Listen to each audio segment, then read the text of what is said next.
आते हैं अपने अगले फाइलम पे, जो कि क्या है, सिलेंट्रेटा या फिर नाइडेरिया इनको हम बोलते हैं। ये जो हमारा पहला फाइलम था ना पॉरीफेरा, उससे थोड़े से और कॉम्प्लेक्स हैं ये जो नाइडेरियंस है हमारे, ठीक है। तो ये जो वर्ड है हमारा नाइडेरिया, ये आया कहाँ से, ये एक और शब्द है नीडोब्लास्ट, उसमें से डिराइव हुआ है। नीडोब्लास्ट का मतलब क्या होता है, स्टिंगिंग सेल्स। यानी कि जो सिलेंट्रेट्स होते हैं हमारे, जो सिलेंट्रेटा के जो ऑर्गेनिजम्स होते हैं, जो नाइडेरिया के जो ऑर्गेनिजम्स होते हैं, वो ऑर्गेनिजम्स में क्या होते हैं, एक स्पेशल तरह का सेल होता है इनमें, जिसको हम क्या बोलते हैं, नीडोब्लास्ट बोलते हैं। और ये सेल्स कैसे होते हैं, स्टिंगिंग सेल्स होते हैं, यानी कि चुभने वाले या स्टिंग करने वाले, डसने वाले सेल्स होते हैं ये, ठीक है। तो इन सेल्स का बेसिकली काम क्या होता है, प्रे को पकड़ना, कैच करना। कोई इनका प्रे जा रहा है सामने से, है ना, उनका फूड जिसको बनाने वाले हैं ये लोग, तो ये स्टिंगिंग सेल्स क्या करते हैं, जो उसको स्टिंग कर लेते हैं उसके प्रे को, ठीक है। और उसके बाद वो क्या हो जाता है, पैरालाइज हो जाते हैं, फिर ये लोग उसको पकड़ते हैं और खा जाते हैं। तो सिलेंट्रेटा हम पढ़ेंगे। सबसे पहले आता है इसका हैबिटेट, रहते कहाँ है ये। स्टार्टिंग के जितने भी फाइलम है वो सारे के सारे एक्वेटिक ही है, ठीक है। तो ये भी कैसा है, एक्वेटिक है, और मोस्टली कैसा होता है, मरीन होता है, ठीक है। इसको अगर पढ़ना है ना तो जेलीफिश को इमेजिन कर सकते हैं, ठीक है, या हाइड्रा। जेलीफिश और हाइड्रा की पिक्चर्स तो हमने देखी हुई है सबने, तो इमेजिन करके इसको पढ़ो तो इजी रहता है पढ़ने के लिए, ठीक है। तो हैबिटेट कैसा है, एक्वेटिक है, या फिर ज्यादातर कैसा होता है, मरीन होता है, सॉल्टी वाटर, ठीक है, seas and ocean. Body form कैसी होती है इसकी, सेसाइल होती है या फिर फ्री स्विमिंग। अब ये सेसाइल क्या होता है और ये फ्री स्विमिंग क्या होता है। सेसाइल यानी कि सबस्ट्रेटम से जुड़ा हुआ, यानी कि जमीन से जुड़े हुए होते हैं, ये जमीन होती है नीचे, और उसमें क्या होते हैं, ये लोग इस तरह से जुड़े हुए होते हैं, ठीक है, नीचे पकड़ लेते हैं एकदम जमीन को कस के, ठीक है। ऐसे जमीन से चिपके हुए होते हैं, ये कहीं नहीं जाते, एक ही जगह पे रहते हैं, और पानी जो आता है उसके साथ जो फूड आता है उसको कैप्चर करके खा जाते हैं। तो ये लोग खड़े रहते हैं, नॉन मोटाइल, जो मूव नहीं कर सकते, अपनी जगह पे रहते हैं ये लोग, ठीक है। तो बॉडी फॉर्म कैसी होती है, सेसाइल होती है, अपनी जगह पे ही लैंड को पकड़ के लोग खड़े रहते हैं, ठीक है। या फिर कैसी हो सकती है, फ्री स्विमिंग। फ्री स्विमिंग यानी कि आराम से तैरते रहते हैं, पूरे ओशन में कहीं भी घूमते हैं आराम से, जैसे हमारी जेलीफिश, ठीक है। और सेसाइल कैसे, जैसे हमारा हाइड्रा, एक ही जगह रहता है, और जेलीफिश पूरे ओशन में घूमती है। Jellyfish is free swimming and hydra कैसा हो गया, सेसाइल हो गया, एक ही जगह पे रहता है, नॉन मोटाइल होता है, ठीक है। फिर इसकी जो बॉडी फॉर्म होती है, हमने बोला सेसाइल हो सकती है या फिर फ्री स्विमिंग हो सकती है। इसके दो बॉडी फॉर्म्स होते हैं, ठीक है, दो तरह की बॉडी इनकी हमें देखने के लिए मिलती है। एक होता है पॉलिप और एक होता है मेड्यूसा। जो हमारा हाइड्रा होता है वो आधे टाइम पॉलिप बन के रहता है और आधे टाइम मेड्यूसा बन के रहता है। यानी कि इसका मतलब क्या है, पॉलिप कैसी फॉर्म होती है, पॉलिप मतलब जो होता है वो सिलेंड्रिकल होता है और सेसाइल होता है। सेसाइल मतलब अभी बताया, एक ही जगह पे खड़ा रहेगा, नॉन मोटाइल होएगा, और सिलेंड्रिकल इसका शेप होता है, जैसे हमारा हाइड्रा।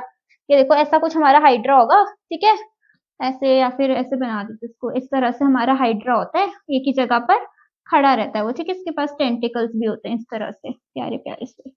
तो ये कैसी फॉर्म है, ये है हाइड्रा की सेसाइल फॉर्म, ठीक है, पॉलिप फॉर्म इसको हम बोलते हैं। दूसरी होती है मेड्यूसा फॉर्म, फ्री स्विमिंग होते हैं ये, जैसे हमारी जेलीफिश, अम्ब्रेला शेप, देखा ऊपर से कैसे अम्ब्रेला जैसा शेप है, तो अम्ब्रेला शेप की होती है, और फ्री स्विमिंग होती है जो हमारी मेड्यूसा फॉर्म होती है।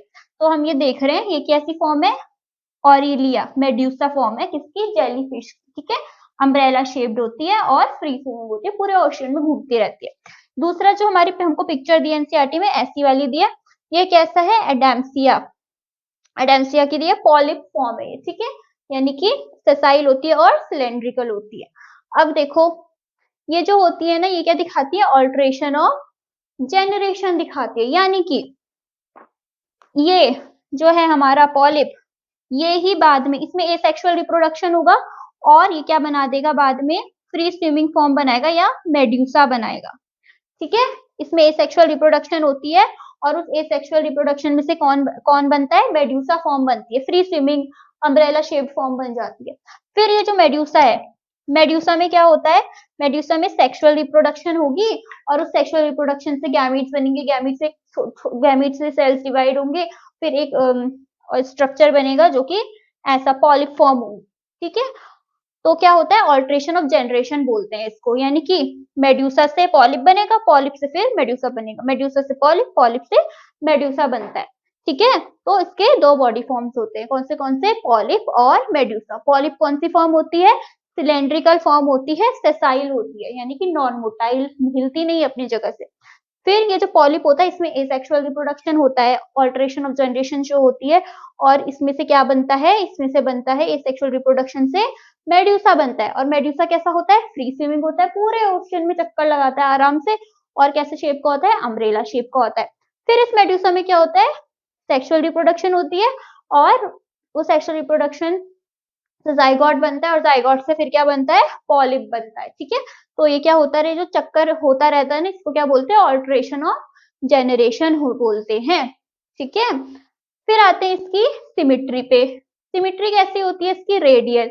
रेडियल सिमिट्री हमने क्या बोली थी, 3 तरह की सिमिट्री पढ़ी थी हमने, अगर नहीं पढ़ी आपने तो पर लिंक है, आप जाके देख सकते हैं। ठीक है, रेडियल सिमिट्री क्या होती है हमारी, जो ये होता है ना, देखने में तो ऐसा लग रहा है, अगर हम इसको ऊपर से देखें ना तो ये कैसा दिखता है, ऐसा, बीच में इसका माउथ होता है। ठीक है, अम्ब्रेला शेप जो मेड्यूसा होता है।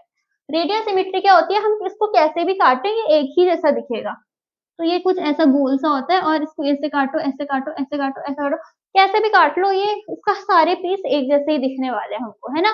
तो ऐसे जो सिमिट्री होती है इसको क्या बोलते हैं हम, रेडियल सिमिट्री बोलते हैं। तो इसमें कैसी होती है, रेडियल सिमिट्री होती है।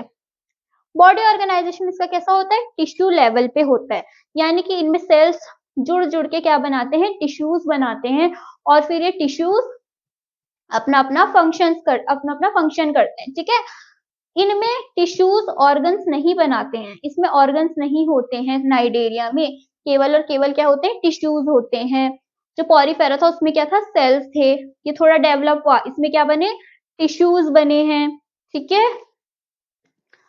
हाँ, तो इसका कैरेक्टरिस्टिक फीचर ये है कि इनमें होते हैं नीडोब्लास्ट, स्टिंगिंग सेल्स। ठीक है, और इसकी दो फॉर्म्स होती है, पॉलिप और मेड्यूसा। ठीक है, हाँ, तो इसका बॉडी ऑर्गेनाइजेशन कैसा है, टिश्यू लेवल पे।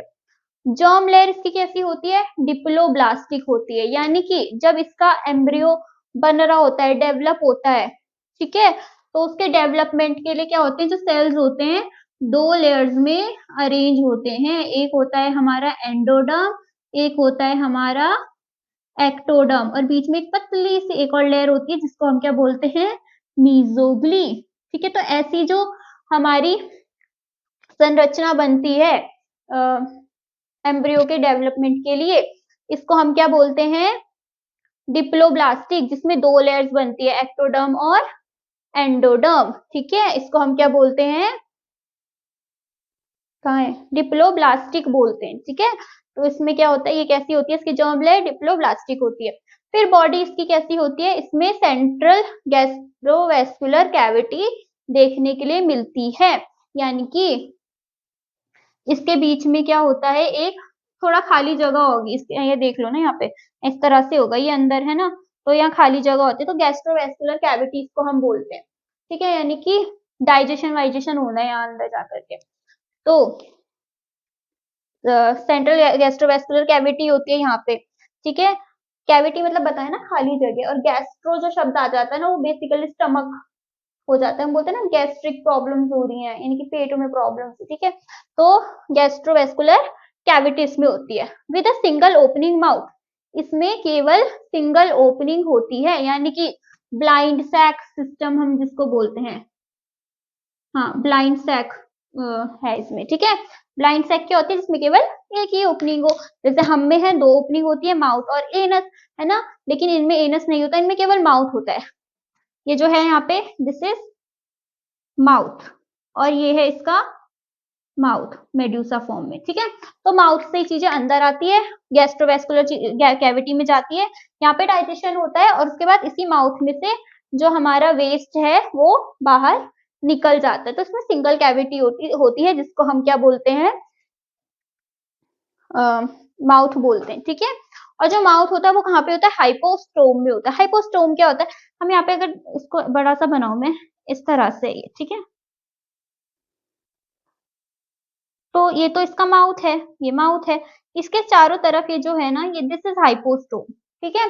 बेसिकली इसका जो उभरा हुआ स्ट्रक्चर होता है ना, इस तरह से ये होता है और यहाँ पे माउथ होता है। तो ये जो उभरा हुआ स्ट्रक्चर है इसी को हाइपोस्टोम बोलते हैं, या हम बोले माउथ के चारों तरफ एक जो स्पेस है, जो एक ऑर्गन टाइप्स है, इट इज हाइपोस्टोम। तो इसका माउथ होता है, कहाँ होता है, हाइपोस्टोम में होता है। ठीक है, दिस इज हाइपोस्टोम एंड इसके ऊपर क्या होता है, माउथ होता है।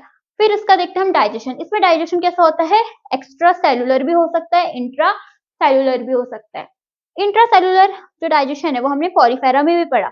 इंट्रासेलुलर यानी कि सेल्स के अंदर खाना जाएगा, अंदर जाएगा और यहाँ पे जो सेल्स होंगे वो खाने को डाइजेस्ट करेंगे। ठीक है। और एक्स्ट्रा सेलुलर में क्या होता है, ये गैस्ट्रोवेस्कुलर कैविटी है, यहाँ पे खाना आया, यहाँ पे कुछ सिक्रीशंस होती हैं गैस्ट्रोवेस्कुलर कैविटी में। ठीक है, एंजाइम्स वगैरह जाएंगे वहां पे और खाने को डाइजेस्ट करेंगे, फिर वो उसमें से न्यूट्रिएंट्स जो सेल्स हैं वो उसको एब्जॉर्ब कर लेंगे न्यूट्रिएंट्स को। ठीक है, तो गैस्ट्रोवेस्कुलर कैविटी में जब डाइजेशन हो रही है एक्स्ट्रा सेलुलर यानी सेल्स के बाहर, तो उसको हम क्या बोलते हैं, एक्स्ट्रा सेलुलर डाइजेशन। और या फिर इसमें क्या होता है, इंट्रासेलुलर डाइजेशन भी होता है इसमें। ठीक है, फिर अब हम इतनी देर से कह रहे हैं कि जो सिलेंट्रेटा है उसका जो कैरेक्टरिस्टिक फीचर है वो है नीडोब्लास्ट। ठीक है, स्टिंगिंग सेल्स जिसको हम बोलते हैं, उसके बारे में थोड़ा जानते हैं हम। स्टिंगिंग सेल्स को नीडोब्लास्ट बोलते हैं या फिर इनको हम नीडोसाइट्स भी बोलते हैं। ठीक है, ये इनमें क्या होते हैं, स्टिंगिंग कैप्सूल्स होती है जिनको क्या बोलते हैं, निमेटोसाइट्स बोलते हैं। इनके पास एक ऑर्गन होता है, इनके पास एक सेल्स होते हैं, सॉरी ऑर्गन तो होते ही इनमें, टिश्यू लेवल होता है, तो इनमें सेल्स होते हैं कुछ जिनको क्या बोलते हैं हम, यहाँ पे नहीं होते वो सेल्स, इनमें होते हैं वो सेल्स। ठीक है, सेल्स होते हैं इनमें जिनको हम क्या बोलते हैं, नीडोब्लास्ट बोलते हैं। ठीक है, अब इन नीडोब्लास्ट सेल्स में क्या होते हैं, कैप्सूल्स होती हैं, खाते हैं ना दवाइयाँ कैप्सूल्स टाइप्स, तो इसमें कुछ कैप्सूल्स होती हैं, तो जिसको क्या बोलते हैं, निमेटोसाइट बोलते हैं। जैसे ये प्रे को देखता है अपने, ठीक है, अपने भोजन को देखता है, अपने फूड को देखता है, तो ये क्या करता है, नीडोब्लास्ट क्या करते हैं, निमेटोसाइट्स को रिलीज कर देते हैं उसके ऊपर। ठीक है, और उसके बाद वो जो फूड है उनका वो क्या होता है, पैरालाइज हो जाता है। ठीक है, और उसके बाद फिर इनके जो टेंटिकल्स दिख रहे हैं, ये टेंटिकल्स हैं इसके पास इतने सारे, ये टेंटिकल से क्या करते हैं, प्रे को पकड़ लेता है और अपने माउथ के अंदर, ये टेंटिकल्स ने पकड़ा और अपने माउथ के अंदर डाल दिया, इन टेंटिकल्स ने पकड़ा और माउथ के अंदर डाल दिया। इसका माउथ ऊपर से नहीं होता, यहाँ अंदर नीचे की तरफ होता है, टेंटिकल्स ने पकड़ा और नीचे ऐसा करके डाल देते हैं अपने मुंह के अंदर। ठीक है, तो स्टिंगिंग सेल्स को नीडोब्लास्ट बोलते हैं या नीडोसाइट्स भी बोलते हैं। इनमें स्टिंगिंग कैप्सूल्स होती है जिसको हम क्या बोलते हैं, निमेटोसाइट्स बोलते हैं। ठीक है, ये कहाँ पे होते हैं, टेंटिकल्स में होते हैं और बॉडी में भी होते हैं। तो ये टेंटिकल्स में होते हैं और यहाँ बॉडी में भी हो सकते हैं। फिर इसका जो यूज होता है स्टिंगिंग सेल्स का, ठीक है, नीडोब्लास्ट का, हम बोले टेंटिकल्स का, एंकरेज होता है, यानी कि अपने सरफेस को पकड़ के रखना, कि किसी चीज सरफेस को पकड़ के रखना, इस एंकरेज। डिफेंस यानी कि इनकी तरफ कोई हमला कर रहा है तो ये नीडोब्लास्ट छोड़ देते हैं, तो उससे क्या होता है, सामने वाला पैरालाइज हो जाता है, ये वहां से भाग लेते हैं। फिर कैप्चरिंग प्रे, प्रे को पकड़ने के लिए, प्रे देखा इन्होंने, अपना भोजन देखा, उस पे नीडोब्लास्ट या सॉरी निमेटोसाइट्स रिलीज कर देते हैं, तो उसके बाद वो प्रे उनका पैरालाइज हो जाता है, फिर उसको पकड़ के खा लेते हैं। ठीक है, तो काफी यूजफुल है ये सेल्स। फिर आते हैं हमारे स्केलेटन पे। स्केलेटन जो होते हैं ना, इनके पास एक्सोस्केलेटन होता है, इनका जो स्केलेटन तो बना होता है कैल्शियम कार्बोनेट का। ठीक है, अब कोरल रीफ सुना है शब्द, कोरल रीफ ज्योग्राफी में पढ़ते थे हम, कोरल रीफ। ये कोरल रीफ किस चीज की बनती है, कोरल रीफ जो होती है हमारी, यही तो बनाते हैं सिलेंट्रेटा के ऑर्गेनिज्म। इनके पास क्या होते हैं, calcium carbonate, is a hard material, है ना। तो जब ये लोग मर जाते हैं या खूब सारे इकट्ठे हो जाते हैं एक जगह, इनके जो एक्सोस्केलेटन है वो सारे इकट्ठे हो जाते हैं एक जगह, तो फिर क्या होता है, वो एक बहुत ही सॉलिड सा सरफेस बन जाता है जिसको हम क्या बोलते हैं, कोरल रीफ बोलते हैं। ठीक है, तो कोरल रीफ इन्हीं के स्केलेटन से बनता है। तो अब इसके कुछ एग्जाम्पल्स देखते हैं हम। एक है physalia, Portuguese man of war, adamsia या डैम्शिया, सी एनिमोन जिसको बोलते हैं, pennatula, sea pen, gorgonia, sea fan and meandrina brain coral. ठीक है, तो ये क्या हो गया, हमारा सिलेंट्रेटा कंप्लीट हो गया। अब नेक्स्ट वीडियो में हम अगला फाइलम पढ़ेंगे।